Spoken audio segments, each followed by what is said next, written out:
Je montre la photo du gars à Christina et Christina me regarde, elle me dit c'est lui.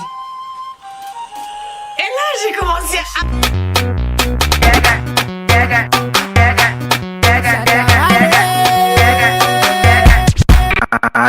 J'en veux une ou deux ou trois. Y'a tellement de femmes autour de moi. J'ai tout fait.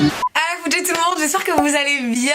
En tout cas moi ça va, hyper contente de vous retrouver dans une nouvelle vidéo. Et ça va être une story time. J'ai ouvert ma bouche il y a 3-4 vidéos de cela. Et j'ai dit à 3000 j'aime, je lâche la story time de Bail Sombre. Fort. Mais qui m'a envoyé là-bas? Donc chose promise, chose due, aujourd'hui je vais vous raconter une histoire qui s'est passée très récemment quand je suis partie en vacances. Vous allez vous demander d'où viennent mes cheveux. Et c'est une 360 lace, oui, que j'ai chopé chez Rosa Beauty. Elle est magnifique. C'est pas la première fois que je la porte.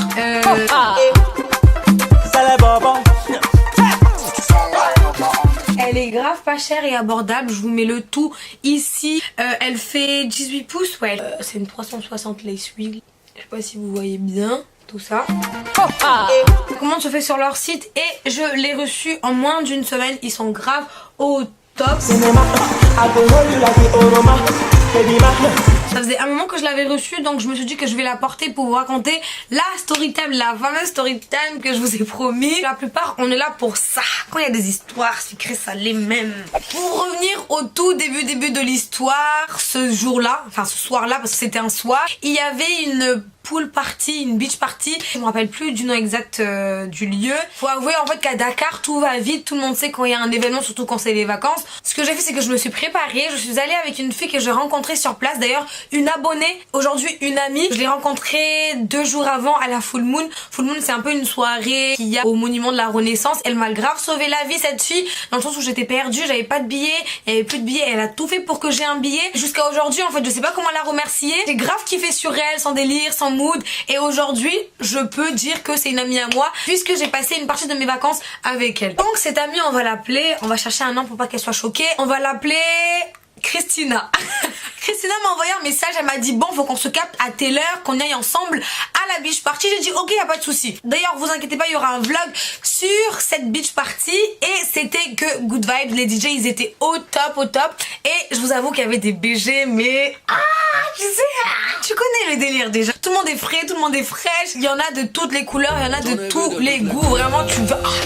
T'as de quoi te rincer là, quoi t'as du mal, tu te perds dans toute cette bogossitude. Ce genre de meuf, quand je vais aller en soirée, j'y vais que pour faire des battles et faire des cercles. C'est tout ce qui m'intéresse. Les mecs, ça là, c'est le cadet de mes soucis. Je voyais quand même qu'il y avait quelques regards sur moi, tu sais, c'est flatteur un peu quand même, mais sans plus. Je suis pas le genre de meuf qui va aller voir un gars et lui dire oui écoute, je te trouve grave mignon et tout, est-ce que ça te dit qu'on se voit ou qu'on échange le numéro? Non. Donc la soirée continue, tout ça, mais à un moment, ben, il commence à pleuvoir et comme c'était en plein air, ils ont dû tout arrêter et tout le monde s'est réfugié au même endroit. C'était à peu près 22 h, donc la soirée a dû s'arrêter, tout le monde a dû rentrer chez soi, sauf que ben, fallait marcher pour prendre le taxi.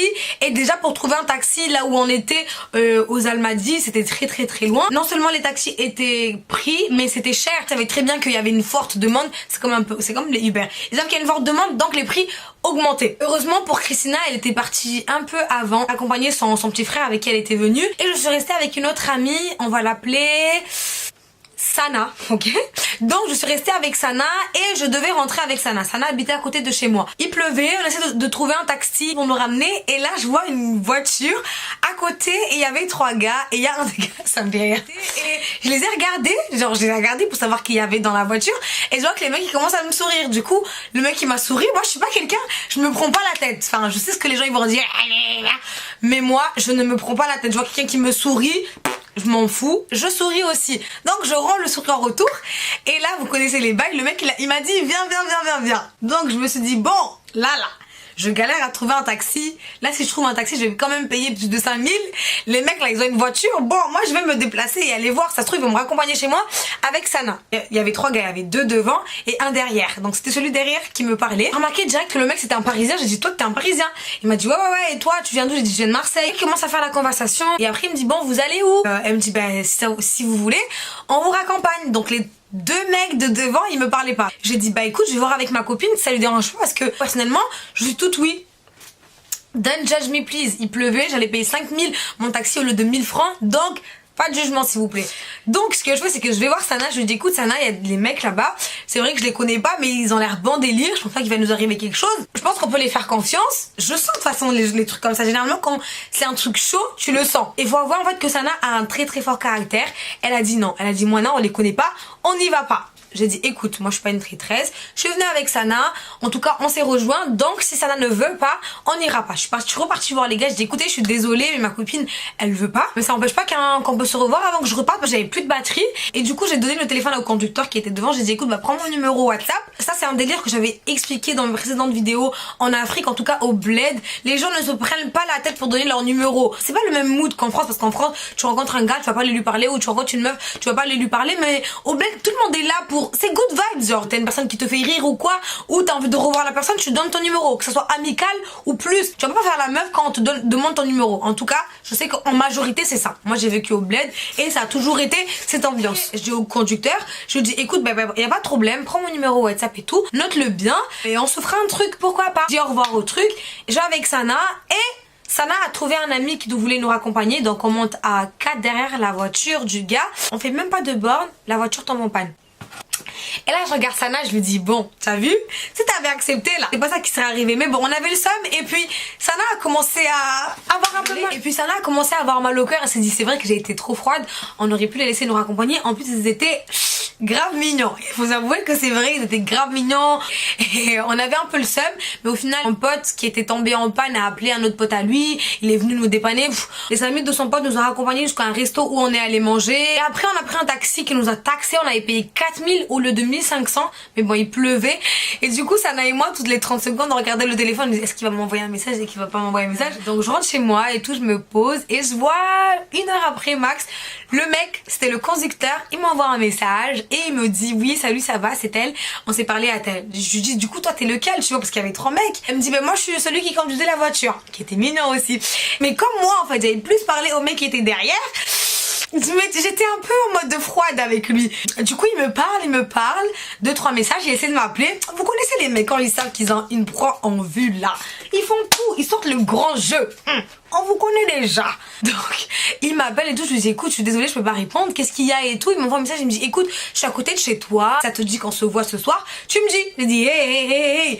Là il est 21h, moi je suis couchée, j'ai enlevé ma perruque, je suis posée, donc non hors de question, je vais pas ressortir. Et du coup le lendemain en gros je lui ai glissé discrètement histoire de lui dire passe-moi les numéros des autres gars parce qu'ils avaient l'air gentils, mais en soi ce qui m'intéressait c'était parler au gars qui était derrière. Et il m'a dit oui t'inquiète je te le passerai et tout après. Quand par hasard 2-3 heures après je reçois un message d'un gars qui me dit oui enchanté de t'avoir connu, t'avais l'air sympa, c'est pour ça que j'ai pris ton numéro avec le premier on va l'appeler Tom, voilà avec Tom, et lui on va l'appeler Samy. Ok, on parle de tout et de rien et du coup moi je reglisse à Samy, ouais Samy est-ce que tu peux me passer le numéro du gars qui était derrière. Donc le gars qui était derrière on va l'appeler John. Il m'a pas parlé et j'aimerais bien parler avec lui parce qu'il a été gentil avec moi hier soir. Donc lui tant bien que mal il me donne le numéro de John. Du coup John m'envoie un message, il m'appelle direct d'ailleurs je sais pas pourquoi, et il commence à me dire oui ça va et tout, t'es une beauté et tout, et le feeling il est pas passé. Genre je sentais que c'était un mec qui voulait que du corps à corps, en gros qui était là que pour des bails sombres et pas plus. Tu vois là où je me suis dit bon j'ai tout fait pour avoir son numéro pour au final le regretter. Et du coup comme Tom continuait à me parler, à m'envoyer des messages, il était quand même cute, je me suis dit bon je vais quand même continuer à parler avec Tom. À partir du moment où j'avais accepté de parler avec Tom, c'était mort non seulement pour John parce que déjà John il était, pour moi il était un peu trop forceur, c'était trop, ça se voyait que c'était le genre de gars qui était en vacances et qui voulait du corps à corps cash, les mecs comme ça non merci j'en voulais pas. Samy il était cute mais on n'avait pas forcément assez de discussion, donc Tom il me parlait, il me disait oui qu'est-ce que tu vas faire ce soir et tout. Je dis bah écoute aujourd'hui, enfin ce soir je vais avec des potes à un café, mais si tu veux on se voit et tout machin. Il me dit bah ok y'a pas de soucis, moi j'habite à côté de toute façon, donc quand t'arrives à ton café le soir tu me tiens au courant. Au final ce soir là j'ai recalé Tom, je lui ai dit écoute ce soir ça va pas le faire et tout, je suis grave désolée mais t'inquiète pas. Donc c'était la 2e fois que je le recalais et tout, miskin le pauvre. Et là on va rentrer dans le vif du sujet puisque 3e soir du coup Tom il est là, il continue à me parler, oui qu'est-ce que t'as fait ta journée, qu'est-ce que tu vas faire ce soir et tout. Vous connaissez les mecs qui sont tout gentils, tout calmes là, machin ce soir qu'est-ce que tu fais. Je dis bah ce soir franchement j'ai rien de prévu, peut-être sortir avec une pote et tout. Donc il me dit bah ok y'a pas de soucis, il y aura une fête chez un de mes potes si tu veux, je viens te chercher et on y va. Ce qui était bien aussi Et c'est une chose que j'ai remarqué en fait à Dakar, au Sénégal. Les gens sont trilingues, ils parlent wolof, français et anglais. Et d'ailleurs c'était le cas de Tom, il parlait grave bien anglais. Et c'est le cas aussi de ma pote Christina qui avait aussi déjà vécu aux États-Unis. Donc c'est grave cute. Si je devais repartir à Dakar, je le ferais même pour ça, parce que c'est aussi le moyen d'apprendre la langue, d'apprendre l'anglais, et pourquoi pas le wolof, ça peut toujours servir. Donc ce soir-là, Tom, comme prévu, vient me chercher. On arrive et tout dans le quartier, et je vous avoue que j'étais bouche bée parce que la villa, elle était magnifique, un truc de fou. Je pense que c'était la plus grande maison que j'avais vue dans ma vie. C'était une putain de villa, un truc de malade. Donc j'arrive et tout, les gens sont déjà là, à la piscine, musique, good vibe. Donc je dis bonjour à tout le monde et tout. Et je trouvais en fait que ça passait bien avec Tom, dans le sens où c'était pas un mec forceur. Je sais pas si vous voyez ce genre de mec. Il était grave cute, il forçait pas. Et franchement on a passé une bonne soirée, il y avait une bonne ambiance, on a grave bien dansé ensemble et tout. C'était, pour moi c'était pas, je vais pas dire parfait, mais en tout cas c'était grave une bonne soirée. Donc on rentre et tout. Sortir ensemble c'était un grand mot, comme j'habitais pas à Dakar et que j'allais repartir, mais en soi c'est comme si oui, officiellement il y avait quelque chose entre nous.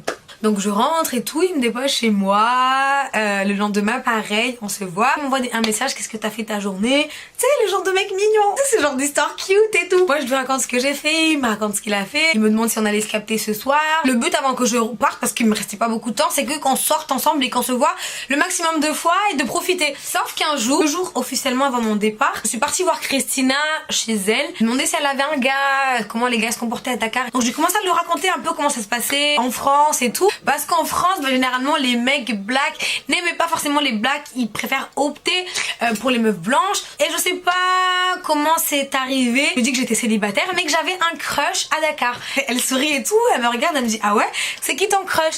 Et du coup, je commence à décrire le mec et tout.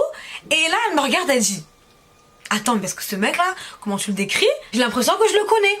Et là, je la regarde, je dis, comment ça tu le connais? Enfin je me suis dit merde, ça se trouve c'est son gars et tout, j'étais dans la merde. Ah pourquoi j'ai ouvert ma bouche là?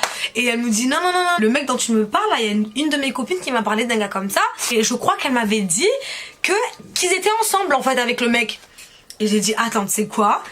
Là je vais te montrer la photo du mec, mais par contre ça reste entre nous, enfin je te fais confiance, ça reste entre nous. Franchement je lui faisais confiance, et puis après tout moi j'habite pas à Dakar, donc si elle allait le raconter, je me suis dit c'est pas grave, moi je m'en fous, écoute ça a l'air d'être quelqu'un de bien, je vais pas me poser 40 000 questions, et si mon crush là il a une go, j'aimerais bien le savoir tu vois. Du coup je sors mon téléphone, je montre la photo du gars à Christina, et Christina me regarde, elle me dit c'est lui. Et là j'ai commencé à rigoler. Donc j'ai éclaté de rire, j'ai dit mais non meuf, sérieux, il a une go. J'ai dit non, raconte-moi. Il me dit bah écoute, moi il y a 3-4 mois de cela, j'ai parlé à une copine à moi, je lui ai demandé si ça allait bien, si elle avait trouvé un gars et tout, et elle m'a parlé de ce gars, et normalement ils sont ensemble tu vois. J'ai dit waouh.